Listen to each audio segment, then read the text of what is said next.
আসসালামু আলাইকুম বন্ধুরা, আশা করি সকলে ভালো আছেন। আজকে আপনাদের সামনে যে টিউটোরিয়ালটি নিয়ে এসেছি সেটির বিষয় হলো মোটর কিভাবে রিওয়েল্ডিং করতে পারবেন। এটা অবশ্য আমাকে অনেকে রিকোয়েস্ট করছেন যে ভাইয়া মোটর কিভাবে রিওয়েল্ডিং করতে হয়, আমরা কিভাবে সেটা শিখতে পারবো, সে বিষয়ে আপনি কিছু ভিডিও দেন। আমি সেটাকে অনুসরণ করে আমি ভিডিওগুলি এনেছি। যেহেতু এটা মোটরের যে বিষয়টা এখানে একটি ভিডিও দিয়ে কমপ্লিট করা সম্ভব না, এটা কয়েকটি পার্টে বিভক্ত করতে হবে, যার কারণে আমি কয়েকটি পার্টে এই মোটরটাকে বিভক্ত করে আপনাদেরকে আমি দেখাবো। তবে তার মূল দেখানোর আগে আপনাদের কাছে ছোট্ট একটি রিকোয়েস্ট করে রাখি, যারা আমাদের চ্যানেলটিকে এখনও সাবস্ক্রাইব করেন নাই তারা অবশ্যই আমার চ্যানেলটিকে সাবস্ক্রাইব করে রাখবেন, আর যারা অলরেডি সাবস্ক্রাইব করে ফেলছেন তাদেরকে অসংখ্য ধন্যবাদ। তাহলে আমরা এখন মূল আলোচনায় ফিরে যাই। মোটর, এই যে দেখতেন এসি একটি মোটর। এসি মোটর সাধারণত দুই ধরনের হয়ে থাকে। এসি মোটর যে দুই ধরনের, যে সাধারণত সিনক্রোনাস মোটর বা সিনক্রোনাস মোটর, ইন্ডাকশন মোটর। অর্থাৎ একটি হলো সিনক্রোনাস মোটর এবং অপরটি হলো ইন্ডাকশন মোটর। এসি মোটর সাধারণত দুই ভাগে বিভক্ত করা হয়। এটি আমি একটি ইন্ডাকশন মোটর নিয়েছি। মোটর নিয়ে আমি পরবর্তীতে মোটর কয় ধরনের হয় সে বিষয়ে আমি একটি আলোচনা করব। এখন ইন্ডাকশন মোটরে আসি। ইন্ডাকশন মোটর আবার দুই ধরনের হয়, যেমন squirrel space induction motor, slip ring type induction motor. এটা আমি যে মোটরটি নিয়েছি এটা হলো স্কুলার টাইপ ইন্ডাকশন মোটর। এটি সাধারণত এটি হলো 15 হর্স পাওয়ার, অর্থাৎ 11 পয়েন্টের কিছু কিলো উপরে আছে। 11 পয়েন্ট কত হবে, 11.1.9 কিলো একটি মোটর নিয়েছি। এটা দিয়ে আপনাদেরকে আমি সমস্ত কাজ শেখাবো। আপনারা অবশ্যই ভিডিওটি আমার ধৈর্য সহকারে দেখবেন এবং পার্ট 2 পার্ট 3 যে ভিডিওগুলি হয় সেগুলি আপনারা মনোযোগ দিয়ে দেখবেন।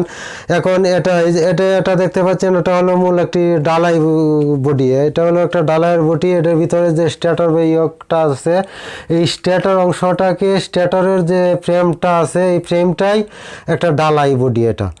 এই ডালাই বডির ভিতরে স্ট্যাটরটা সংযুক্ত করা হয়। এই স্ট্যাটর নিয়ে আজকে আমি মূল আলোচনা আপনাদের সামনে করব। স্ট্যাটরটা কিভাবে গঠন করা হয়, স্ট্যাটরটা দেখেন আমার আঙ্গুলের দিকে একটু লক্ষ্য করেন, আমি নখ দিয়ে আপনাদেরকে দেখাচ্ছি। এইগুলি হলো সিলিকন পাত। এই সিলিকন পাতগুলি সাধারণত 0.3 থেকে 1.35 মিলিমিটার পর্যন্ত পুরু হয়ে থাকে। আপনারা এইগুলি দেখেন, এইগুলি সাধারণত এটা যদি উপরে যে ডালাই অংশ এটা যদি এরকম হয় তাহলে আবার মোটর হবে না, এটা স্ট্যাটর হবে না, এটা ঘুরবে না। এখানে একটা শর্ট কানেকশান হয়ে যাবে, শর্ট বিদ্যুৎ হয়ে যাবে, এটা ঘুরবেই না। যার কারণে সিলিকন চাদরা আকৃতির 0.3 থেকে 1.35 পর্যন্ত মিলিমিটার পর্যন্ত পুরু হয়ে থাকে এই পাতগুলির।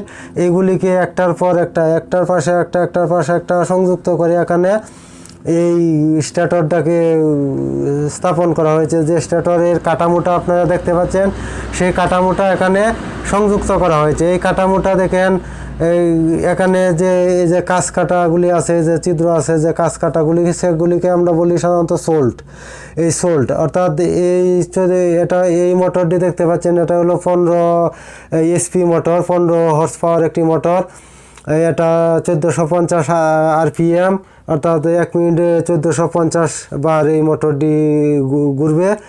এই মোটরটি আমরা নিয়েছি। এটার সোল্ট হলো 36টি সোল্ট, এবং 36টি সোল্ট বলতে এখানে এই যে সোল্টে যে ছিদ্রগুলি দেখতে পাচ্ছেন এইগুলি হলো সোল্ট। এইগুলি হলো সোল্ট। এখানে 36টি সোল্ট মানে 36টি কয়েল এখানে ভিতরে প্রবেশ করবে। এই 34টি কয়েল দেখেন এইভাবে প্রবেশ করবে এটার ভিতরে। আমি মনে হয় মোটামুটি আপনাদের কাজ করতে গেলে যতটুকু দরকার স্ট্যাটর সম্পর্কে ততটুকুই আলোচনা করব। অতিরিক্ত আলোচনা করার আমি প্রয়োজন মনে করি না।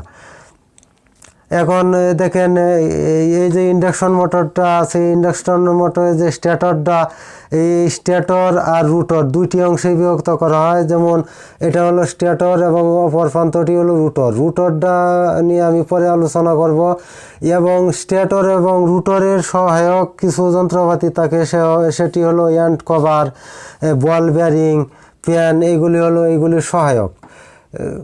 তবে আপনারা বুঝতে পারছেন না, যেহেতু আজকে আমি আলোচনা করছি স্ট্যাটর নিয়ে শুধু আলোচনায় থাকবো। এখন দেখুন এই যে স্ট্যাটরটি দেখতে পাচ্ছেন, আমি সোল্ট সম্পর্কে আপনাদেরকে শেখালাম। সোল্টটি সাধারণত কি, সোল্ট কীভাবে করা হয় এবং এই যে স্ট্যাটরের যে অবকাঠামোটা নির্মাণ করেছে সেটা কি দিয়ে নির্মাণ করা হয়েছে সেটাও আপনাদেরকে আমি বুঝিয়েছি। এখন আমি এটা যে যে ব্যাপারটা বোঝাবো, এটার ভিতরে যে আমরা কয়েল প্রবেশ করাবো এইভাবে। কয়েলে সাধারণত আমরা কি বুঝি যে টান, কয়েলের টান। এখন ট্রান সম্পর্কে আমি যদি বোঝাতে চাই, এখন দেখুন আমি প্র্যাকটিক্যালি বুঝিয়ে নিচ্ছি, তারপর যদি কাগজে কলমে প্রয়োজন হয় আমি পরবর্তীতে আরেকটি টিউটোরিয়াল আপনাদেরকে বোঝাবো। আমার এই যে আঙ্গুলটি দেখতে পাচ্ছেন, এই আঙ্গুল এখান থেকে এখানে পর্যন্ত, এখান থেকে এখান পর্যন্ত টান, এখান থেকে এখান পর্যন্ত টান, এখান থেকে এখান পর্যন্ত টান, এখান থেকে এখান পর্যন্ত এন টান। অর্থাৎ এই কয়েলটা, এই যে একটি কয়েল, এখানে টান এবং এন টান। এখানে এই কয়েলটাকেও দুই ভাগে আমরা বিভক্ত করি, টান এবং এন টান। এটা শুধু আমরা বিভক্ত করি না, এটা বৈজ্ঞানিকভাবে এটা বিভক্ত, টান এবং এন টান। তাহলে টান এবং এন টান কী জিনিসটা সেটা আশা করি আপনাদেরকে মোটামুটি একটা বেসিক ধারণা দিতে পেরেছি এবং স্ট্যাটর সম্পর্কে একটা বেসিক ধারণা দিতে পেরেছি। স্ট্যাটর সম্পর্কে যে ধারণাটুকু আমি আপনাদেরকে দিয়েছি, আপনারা সেটা ঠিকমতো ফলো করবেন। ফলো না করলে আবার কয়েলের কাজ করতে পারবেন না, কারণ স্ট্যাটর যেহেতু একটা মূল অংশ, এই কয়েলটাই বারবার পুড়ে নষ্ট হয়। তাহলে স্ট্যাটরটা আপনারা অবশ্যই আমি যে কথাগুলি বলেছি সেগুলি নিশ্চয়ই মনোযোগ সহকারে ভিডিওটা দেখবেন। প্রয়োজনে বারবার স্কিপ করে ভিডিওটি আপনারা দেখবেন।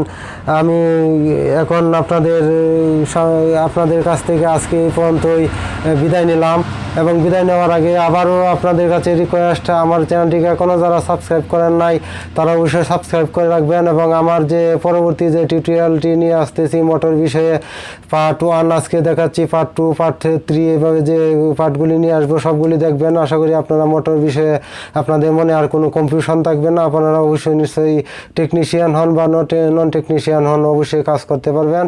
আজকে এই পর্যন্তই নিয়ে বিদায় নিলাম। আল্লাহ হাফেজ।